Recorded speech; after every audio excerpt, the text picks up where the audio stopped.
Vegan leather is becoming increasingly popular due to a growing interest in environmental sustainability and animal rights.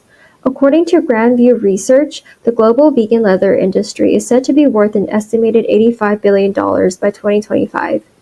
However, is vegan leather really the solution to all the ethical and environmental concerns associated with traditional leather production?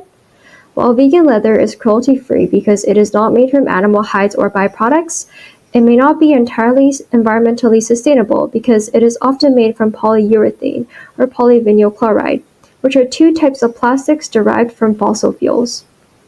As a result, there is a small sector within the vegan leather industry focusing on developing plant-based leather using sustainable materials as an alternative for both traditional and synthetic leather production.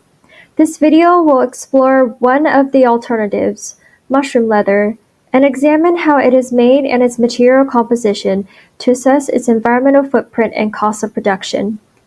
The insights collected will provide valuable information for determining the potential of mushroom leather as a long-term sustainable alternative. So first off, what is mushroom leather? Mushroom leather is made from mycelium, the root-like vegetative structure of fungi.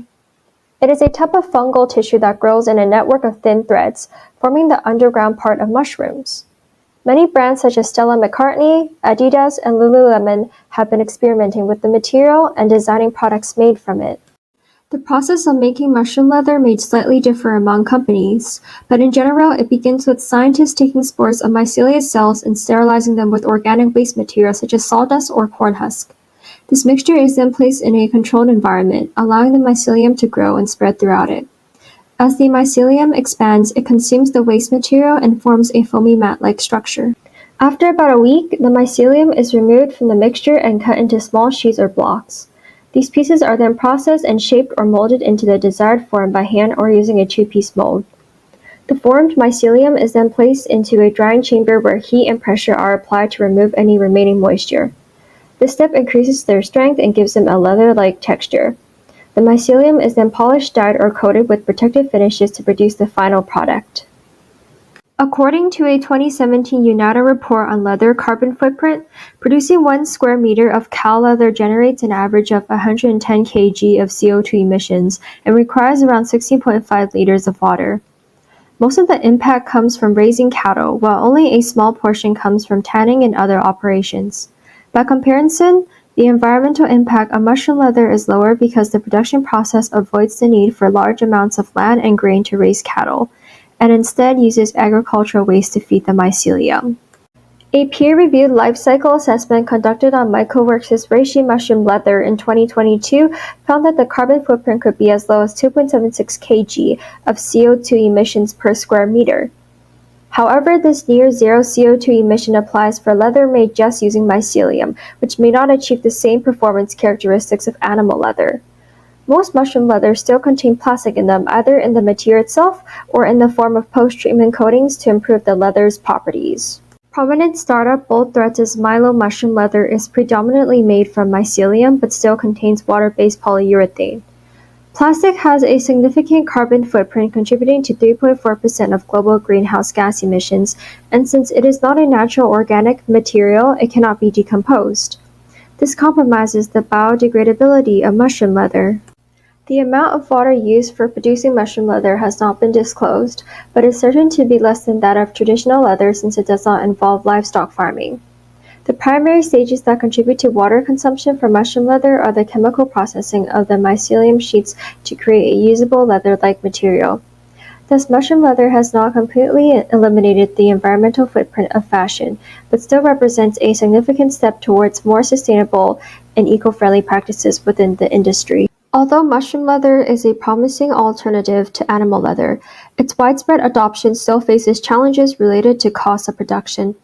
Last summer, Bold Threads had announced a pause in production for failing to secure the required funding for continuing operations. According to Liberty Leather Goods, the cost of producing a square foot of mushroom leather is around $50, while for cowhide leather, the cost is only around $2 to $10, so it is easy to see where the industry struggles. Mushroom leather is produced on a relatively small scale because it is still in its early stages of development, thus contributing to its high cost. As with many products, economies of scale can help reduce production costs. If production scales up, the cost per unit could decrease. Yet scaling up production of mushroom leather poses another problem, as it would require the development of new tools, machinery, and technology. This adds to the overall cost of production and requires significant investment, which may not always be guaranteed.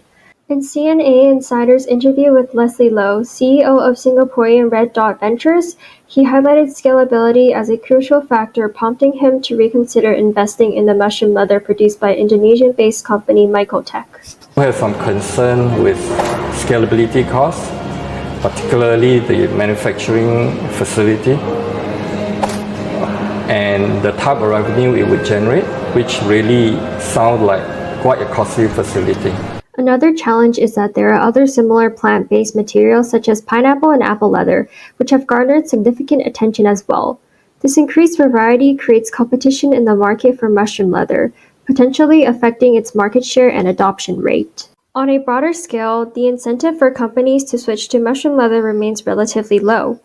Animal leather, which has been around for thousands of years, is already fully developed and widely used.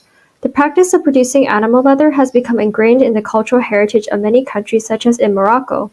The Shuara tannery, located in Fez, is the world's oldest tannery, maintaining traditional leather production methods. The environmental and health risks associated with the extensive use of toxic chemicals like chromium in traditional leather making have prompted a call for sustainable alternatives.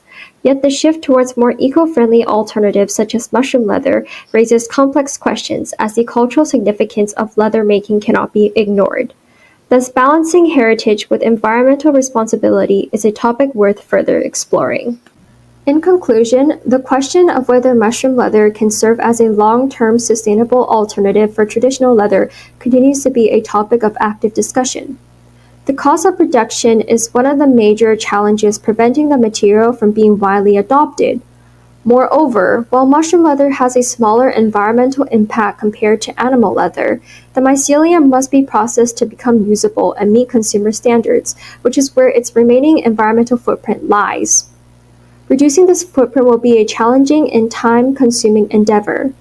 Therefore, mushroom leather, or in general vegan leather, may not be the whole solution for alleviating the environmental impacts of the fashion industry.